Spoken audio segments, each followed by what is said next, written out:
ಹಲಗತ್ತಿ ಗ್ರಾಮ ಪಂಚಾಯಿತಿಯಲ್ಲಿ ಮರೀಚಿಕೆಯಾದ ಸ್ವಚ್ಛ ಭಾರತ ಅಭಿಯಾನ.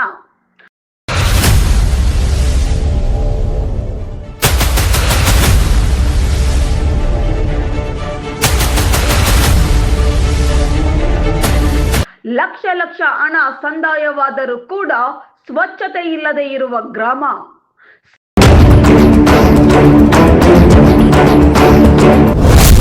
ಸಾರ್ವಜನಿಕರ ಆರೋಗ್ಯದ ಬಗ್ಗೆ ನಿರ್ಲಕ್ಷ್ಯ ತೋರುತ್ತಿರುವ ಹಲಗತ್ತಿ ಗ್ರಾಮ ಪಂಚಾಯಿತಿ ಆಡಳಿತ.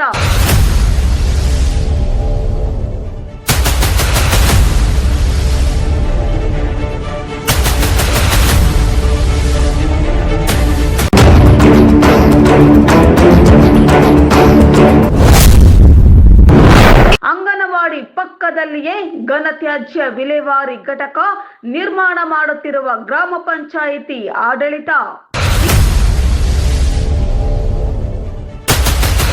ಕಸದ ಹೋಗಿ ವಿಲೇವಾರಿ ಘಟಕ ಮಾಡಿದಾರ. ಅದ ಇದ್ರ ಮಕ್ಕಳಿಗೆ ಏನಾರ ಪರಿಣಾಮ ಆಗ್ಬೋದಲ್ರಿ ಮೇಡಮ್?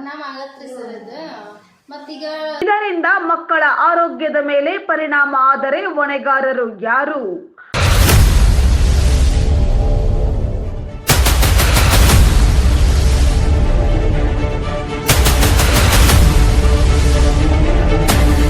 ಗ್ರಾಮ ಪಂಚಾಯಿತಿ ಅಭಿವೃದ್ಧಿ ಅಧಿಕಾರಿಗಳೇ ಇತ್ತ ಗಮನ ಹರಿಸಿ.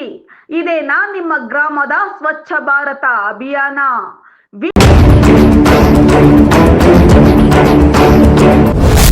ಅತಿ ಶೀಘ್ರದಲ್ಲಿ ನಿಮ್ಮ ಚಾಲುಕ್ಯ ಕ್ರಾಂತಿಯಲ್ಲಿ.